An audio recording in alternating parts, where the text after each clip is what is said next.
Good morning student, I Shava Vadva from the USPC Jain Public School. Today we will do the next topic of chapter control and coordination of class 10 biology. In this the topic we start, that is the human brain. As we know that central nervous system is made up of composed of spinal cord and brain. So we will learn today about the human brain. Human brain is highly complex organ which is mainly composed of nervous tissue. Okay, nervous tissue means it is made up of nerve cells. The brain is having three regions, that is the forebrain, midbrain and hindbrain. Forebrain is further mainly composed of cerebrum. Its major portion is cerebrum. Cerebrum is further divided into right half and left half. Okay, right half is known as right cerebral hemisphere, left half is known as left cerebral hemisphere. These both right and left hemisphere, they are divided from the center, and these all things are made up of nerve fibers, and this center line is known as corpus callosum.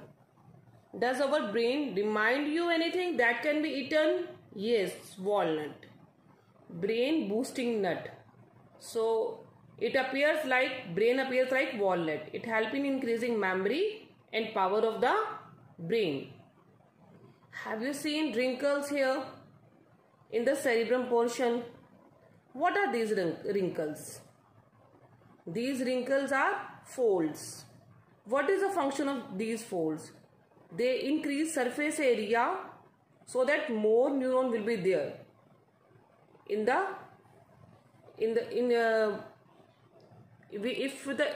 the fold will be more, then the surface area will be, they cover more surface area in less space, and there will be more neurons and more intelligence.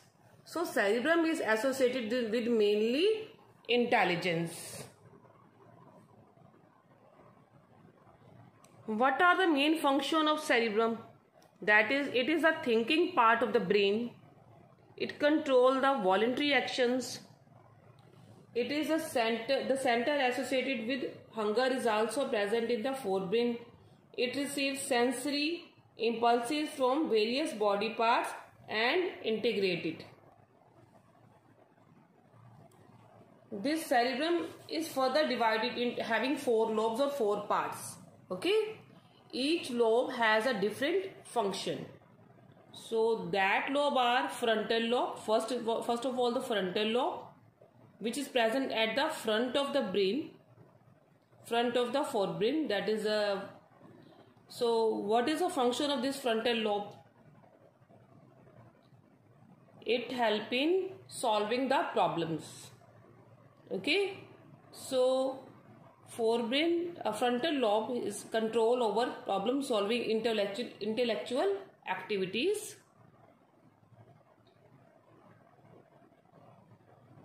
It controls attention, judgment, our behavior and muscle movement also. For example, if I said to you to test your muscles, so quickly raise your right hand. You raise. Which part control it? That is the frontal lobe. Clear? Now second is the parietal lobe. The purple color portion, pink color portion, that is the parietal lobe. So it control over senses. Okay. Pinch harder as possible. What will happen? You will feel pain. So the pain or the reading and visual function, these understanding the visual function, these all are controlled by parietal lobe. Okay. Now the third lobe is temporal lobe. Green portion is temporal lobe. It control our visual and auditory memory. Okay. What we see and what we recognize and what we learn from it, that is controlled by our temporal lobe. Okay. First of all, test your temporal lobe by listening something, then memorize and repeat that thing. Okay, Then after some time, just recognize whether you have learned or whether you are able to repeat the same sentence or not. So temporal lobe, it control over visual and auditory memory.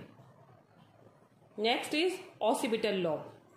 It helps in recognition of colors, movement and words. Okay. So can you find the hidden words in these clouds? Yes, there are many hidden words which are clear to you. Okay, Sunday, sound, water, these are visible on the screen. So there are different lobes. Cerebrum is having different lobes, 4 lobes. First is frontal lobe, which is present at the front. It controls problem solving, intellectual activities, attention, judgment, behavior and muscle movement. Second, that is a pink portion, that is a parietal lobe. It controls pain, pressure, touch, visual function. Third is temporal lobe. It controls visual and auditory memory. Occipital lobe help in recognition of color, words and movements. The forebrain is the main thinking part of the brain. It has regions which receive the information from the various receptors, that is the parietal lobe. Separate areas of forebrain are specialized for hearing, like temporal lobe, it is for hearing, smell, sight and so on. Okay. So there are separate areas of association where this sensory information is interpreted by putting it together with the information from other receptors as well as with the information that is already stored in the brain. Based on all this, a decision is made about how to respond and information is passed on to the motor areas which control the movement of voluntary muscles. How do we know that we have eaten enough? The sensation of feeling full is because of center associated with hunger. Now the midbrain. Midbrain is the second part of the brain which this midbrain joins forebrain with the hindbrain. So third part of the brain is hindbrain. So this midbrain, it joins forebrain with the hindbrain. Hindbrain is further having 3 parts, that is cerebellum. This is the cerebellum. Then this is pons and this long structure, this is the medulla. Medulla is also known as brainstem. It is further attached with the spinal cord. So what are the 3 parts? I am repeating, that is cerebellum, pons virilis and medulla oblongata. Medulla oblongata is also known as brainstem, which is further attached with the spinal cord. Pons control over respiration rate, all the involuntary actions including blood pressure, salivation and vomiting are controlled by the medulla in the hindbrain. Okay.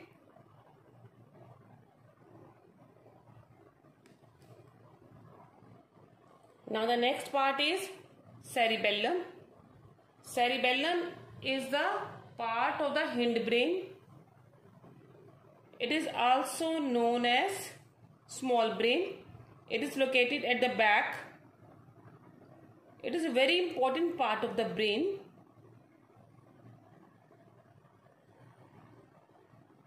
It is also made up of neurons. It controls essential body function like balance, coordination and posture, allowing us to move properly, maintain our body structure. So think about the activities like walking in straight line, riding a bicycle, picking up a pencil. These are possible due to a part of hindbrain called the cerebellum. It is responsible for the precision of voluntary actions and maintaining the posture and balance of the body. So what is the function of cerebellum? It balance, it help in coordination and It helps in maintaining our body posture. Now further, this is our question, that how are these tissues protected? How this brain tissue are protected? This brain tissue, this is the brain tissue which is having many folds. So it is further protected with the help of a cranium, which is the outer covering on the brain, a bony box. A cranium is a bony box on the brain, which is also known as skull. Inside this bony box, then 3 layers are present. You can see here the 3 lines will be visible. These linings are known as meninges. What we call it? Meninges. What are meninges? Meninges are the brain layers. Okay. What are meninges? Meninges are the brain layers. What is the function of these meninges? These meninges are covering or layers on the brain which are filled with a fluid which is known as cerebrospinal fluid. That fluid is known as cerebrospinal fluid. It absorbs shocks.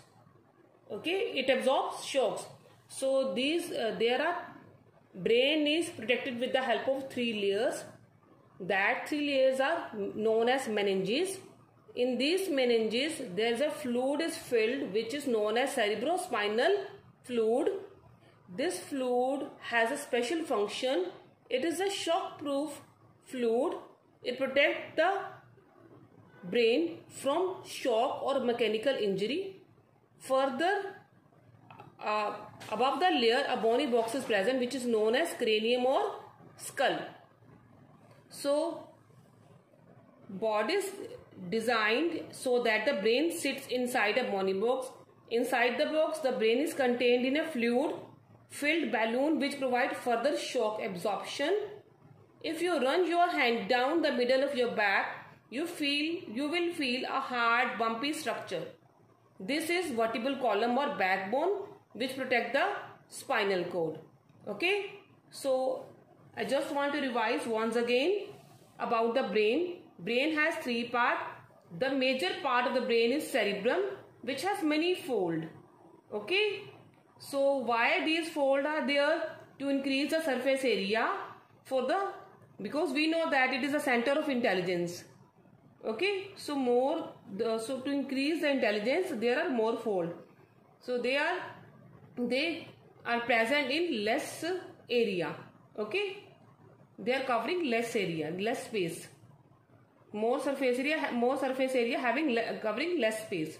So next is it is further having 4 lobes. Cerebrum is having further 4 lobes. That is parietal, temporal, occipital and frontal lobe. Frontal lobe is present at the front. Okay. Next part is midbrain. Midbrain join forebrain with the hindbrain. Hindbrain is having pons, medulla and cerebellum. Okay. 3 parts are there. That is the pons, medulla and cerebellum. Hypothalamus is present in the midbrain. Where the hypothalamus is present? In the midbrain. Okay. This hypothalamus further control over sleep and wake cycle. Hypothalamus is present where? In the midbrain. It control over sleep and wake cycle. It also control over drinking and eating. Clear? Now, you know that pons, it control over respiration. Medulla is also known as brainstem. It control all the involuntary actions like blood pressure, salivation and vomiting. And cerebellum is known as small brain also. It is a part of hindbrain. Cerebellum is present at cerebellum is a part of the hindbrain. So what it do? Its function is it control the body movement. It control over body posture. Also make balance of the body also. Okay. Our next topic is how does the nervous tissue cause action? Okay, so you know that there is a in the muscle cells, they are having special protein that change both the shape and their arrangement in the cell in response to nervous electric impulse. When this happens, new arrangement of these proteins gives the muscle cells a shorter form.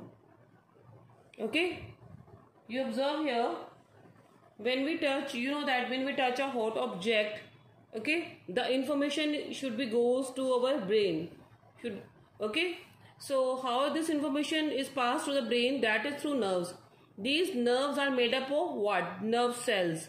So these nerve cells, they pick the information that the object is hot, and that information is picked by dendrites.